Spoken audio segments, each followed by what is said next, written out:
اگر تم عجیب بات سننی چاہو تو کافروں کا یہ کہنا عجیب ہے کہ جب ہم مر کر مٹی ہو جائیں گے تو کیا اثر نو پیدا ہوں گے؟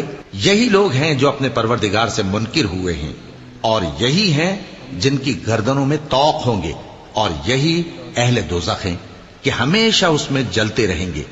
اور یہ لوگ بھلائی سے پہلے تم سے برائی جلدی سے مانگتے ہیں، یعنی طالب عذاب ہیں، حالانکہ ان سے پہلے عذاب واقع ہو چکے ہیں، اور تمہارا پروردگار لوگوں کو باوجود ان کی بے انصافیوں کے معاف کرنے والا ہے، اور بے شک تمہارا پروردگار سخت عذاب دینے والا ہے۔ اور کافر لوگ کہتے ہیں کہ اس پیغمبر پر اس کے پروردگار کی طرف سے کوئی نشانی کیوں نازل نہیں ہوئی؟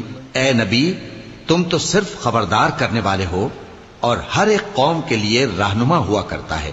اللہ ہی اس بچے سے واقف ہے جو عورت کے پیٹ میں ہوتا ہے، اور وہی پیٹ کے سکڑنے اور بڑھنے سے بھی واقف ہے، اور ہر چیز کا اس کے ہاں ایک اندازہ مقرر ہے۔ وہ چھپی اور ظاہر چیزوں کا جاننے والا ہے، سب سے بزرگ ہے، عالی رتبہ ہے۔